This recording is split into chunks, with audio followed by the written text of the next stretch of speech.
প্রথমবারের মতো triple play ও quad play সেবা চালু করতে যাচ্ছে Bangladesh telecommunication company limited BTCL, যেখানে একজন গ্রাহক একই সঙ্গে ভয়েস কল, ইন্টারনেট সংযোগ, স্মার্টফোন ডিভাইস ও ওটিটি প্ল্যাটফর্ম ভিত্তিক বিনোদন সুবিধা পাবেন। তবে বিটিআরসির প্রক্রিয়াগত উন্নয়নের পাশাপাশি সাধারণ গ্রাহক সেবা নিশ্চিত করতে না পারলে এই উদ্যোগও আগের মতোই ব্যর্থ হবে বলে মনে করছেন বিশ্লেষকরা। বান্ডেল থাকলে প্রতি সেনমানিতে টাকা বাঁচবে। বিকাশ সেনমানি বান্ডেল কিনে জিতুন প্রতি লেনদেনে।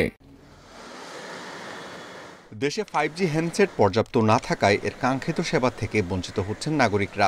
এই সমস্যা সমাধানে দেশের টেলিযোগাযোগ খাতে প্রথমবারের মতো ট্রিপল প্লে ও কোয়াড প্লে পরিষেবা দিতে মোবাইল সিম নিয়ে আসছে বিটিসিএল। শনিবার ফেসবুকে এ তথ্য জানান প্রধান উপদেষ্টার ডাক, টেলিযোগাযোগ ও তথ্য প্রযুক্তি মন্ত্রণালয়ের বিশেষ সহকারী ফয়েজ আহমেদ তৈয়ব।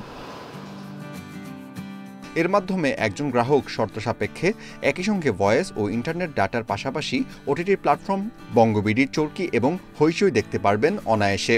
পরবর্তীতে যেখানে যুক্ত হতে পারেন নেটফ্লিক্স ও অ্যামাজন প্রাইম। একই সাথে বিটিসিএল গ্রাহকদের জন্য আনছে মাত্র 500 টাকা কিস্তিতে 1 বছরের প্যাকেজে স্মার্টফোন হ্যান্ডসেট। এই উদ্যোগের ফলে নিম্নবিত্ত ও নিম্ন মধ্যবিত্ত মানুষের জন্য স্মার্টফোন কেনা সহজ হবে বলেও জানান ফয়েজ আহমেদ তৈয়ব। তবে বিশেষজ্ঞরা বলছেন ভিন্ন কথা। বিটিআরসির প্রক্রিয়াগত উন্নয়ন না করে এবং বিটিসিএল গ্রাহকদের সেবা নিশ্চিত করতে না পারলে এই চেষ্টাও আগের মতোই ব্যর্থ হবে। বিটিসিএল এর ব্রডব্যান্ড সেবা অনেকদিন ধরেই আছে, কিন্তু সমস্যা হচ্ছে যে সেবার পরিধিটা খুব সীমাবদ্ধ, অল্প জায়গার ভিতরে তারা এই সেবাটা দেন এবং মূলত সরকারি কর্মকর্তা কর্মচারীদের সেবার ভেতরে এটা সীমাবদ্ধ। পাবলিকলি এটা খুব বেশি প্রচলিত হয়নি, জনপ্রিয়তা পায়নি।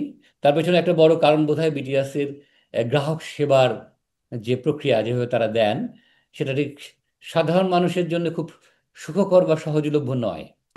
বিটিসিএল এর এই উদ্যোগের আওতায় মোবাইল সিম, অ্যাপসহ মোট 5টি সেবা থাকবে। Amirul Islam, independent news, Dhaka.